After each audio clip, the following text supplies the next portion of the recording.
Jayadev ji. No, nothing goes on record. Thank you, sir. Mr. Chairman, sir.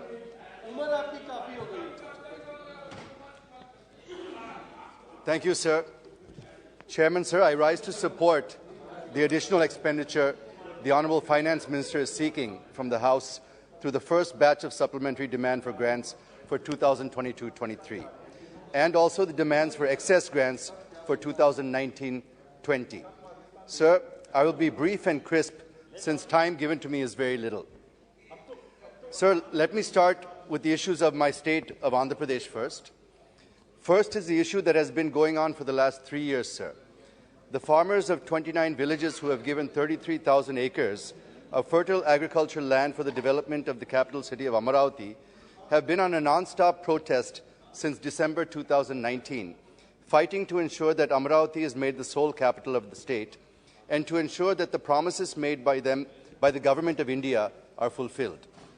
In a few days from now, that is on the 18th of December 2022, we are going to mark 3 years of protest. There has never before been such a long protest by farmers for their rights in the country, sir. I appeal to the Honourable Prime Minister, through the Honourable Finance Minister, to announce that Amaravati will remain the capital of AP. I also request her to provide the funds for the development of Amaravati, as all the development projects are at a standstill. Secondly, sir, I come to Polavaram, the lifeline of Andhra Pradesh, sir. The completion of the project will turn our state into a lush green state, full of crops, and also meet the drinking water requirements of the entire state. Therefore, I urge the Honourable Finance Minister to approve the revised cost estimate amount of 55,548 crores as recommended by the TAC, which includes the cost for land acquisition and R&R for the people displaced due to the project. Finally, through you, sir, I request the Honourable Finance Minister to release the funds for the 18 commitments mentioned in the AP Reorganisation Act. Through you, sir, I would like to remind the government that this is the final budget that is going to be presented before the 10-year deadline that is mentioned in the AP Reorganisation Act comes to a close. And therefore, all of the commitments legally and through the act made by this House should be completed in full by 2020. So the next budget is extremely important for us. And therefore, I request the Honourable Finance Minister to start releasing funds to ensure that all the promises made in the Act to the 5 crore people of Andhra Pradesh are fulfilled in full. Sir, I now come to the supplementary demand for grants and the demand for excess grants. Firstly, rupees 1.09 lakh crores the FM has sought for fertilizer subsidy to farmers. This increase in fertilizer subsidy is primarily due to geopolitical reasons and logistics issues that have arisen due to the Russia-Ukraine crisis. Both are major suppliers of fertilizer to India, and the war between them has disrupted the flow of fertilizers. This demand is also justified since it is meant for farmers. But here I wish to make a point that the Honourable Prime Minister, while inaugurating the Ramagundam Fertilizer Corporation, is on record saying that we need about 2.5 lakh crores for fertilizers. If you add the 1.05 lakh crores provisioned as fertilizer subsidy in the 22-23 budget, with the 1.09 lakh crores proposed now, it comes to about 2.14 lakh crores. So I would be grateful if the Honourable Minister can explain how she is going to fill the gap of around 36,000 crores, sir. The next demand is about 30,000 crores towards payment of LPG subsidy to OMCs and the subsidy under the PM Ujjwala Yojana. This is also a welfare measure which nobody can oppose and hence justified. Sir, on the one hand, we have been pushing hard to make India Atmanirbhar, while on the other hand, we are not able to tap the resources that we have. I will give an example, sir. Andhra Pradesh, with nearly 1,000 kilometers of coastline, is having the second longest coastline in India. More than 27 billion cubic meters of natural gas reserves are yet to be recovered from inland and offshore sources in Andhra Pradesh. There are also reserves in Gujarat and the Northeast. The point is, if we are able to tap these resources, we can save huge foreign exchange and also achieve the objective of becoming Atmanirbhar. I am saying this because we import 60% of our LPG requirement from other countries.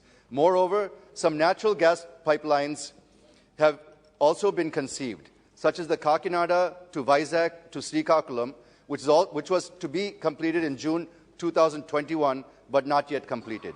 Similarly, there was also a proposal to lay a natural gas pipeline from Kakinada to Vijayawada to Nellore as a part of the government's One Nation, One Gas Grid project.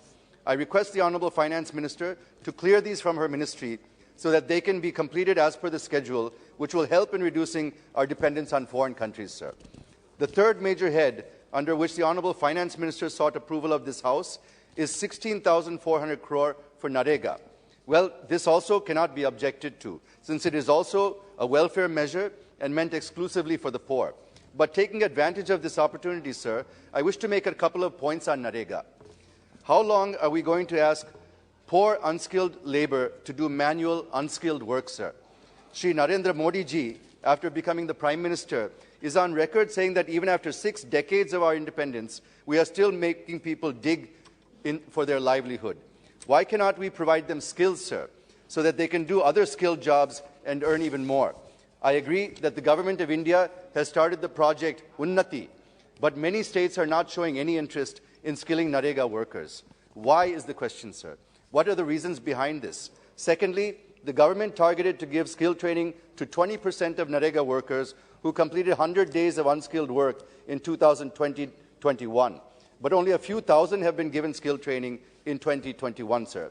If there are any issues, I request the Honourable Finance Minister and the Rural Development Minister to convince the states for skilling Narega workers. And if there is any additional incentives to be paid to the workers, the Honourable FM can please consider it, because in the long run, there will be less pressure on resources under Narega if we are able to skill our workforce and move them away into real jobs, sir, as they will get more money elsewhere using their newly acquired skills. I'm just 2 minutes, sir. The next point I wish to make is relating to the figure fixed in the budget about expenditure. It was proposed in the budget 2022-23 to spend 39.4 lakh crores when compared to 37.7 lakh crores in 21-22. But if one looks at the expenditure in the first 3 quarters and anticipated expenditure in the last quarter of this fiscal, there is every likelihood of crossing the budgeted figures. It means it is going to breach the fiscal deficit target of 6.4%. Even though we have better GST collections, and we've got about 1.4 lakh crore collections 9 months in a row now, I wish to know to what extent will this help in keeping the fiscal deficit at 6.4%, because the expenditure may breach by around 1 lakh crores this fiscal year. I wish the Honourable Finance Minister to please shed some light on this. Sir, the Honourable Finance Minister, I'm concluding, sir, I'm on the last page. Sir, the Honourable Finance Minister is also proposing to spend about 10% of demands for capital expenditure in railways, roads, and under other heads. Here I wish to point out, and I'm sure the Honourable Finance Minister will also agree with me, that the pace of public capex has come down. I'll just finish in a minute, sir. If one looks at the budget papers, it was proposed to spend 35% higher, which was about 3% of GDP, at 7.5 lakh crores as capital expenditure for 2022-23. But public capex is not picking up. I wish to know the reasons behind this from the Honourable Minister. Moreover, sir, the Honourable Finance Minister in her budget speech at para number 113 allocated 1 lakh crores to states for capital investment. The Finance Ministry approved 58,200 crores under Part 1, but released only 26,300 crores. Under Part 2, 898 crores has been released, and another part, Ministry has approved and released 1,200 crores. Sir, we're at the fag end of the third quarter, and not even 30% was announced in the budget. So I'll just complete the conclusion. I'm coming to conclusion, sir. More than your allotted I'll time. just complete the conclusion, sir. There's no doubt that it is a big challenge for India to sustain high growth rate and lift millions out of poverty. And unemployment is the biggest challenge that we are facing today. Sir, around 12 million people are joining the labour force every year, but we're not able to generate jobs for even half of them. The labour force participation rate dropped from 40% from 46% 6 years ago, and the unemployment rate is hovering at 7 to 8%. The point I wish to make is it is very rare to find GDP is going up while employment is dwindling.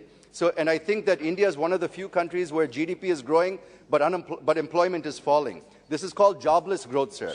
I wish the Honourable Finance Minister to please throw some light on this. Thank you for giving me this opportunity, sir.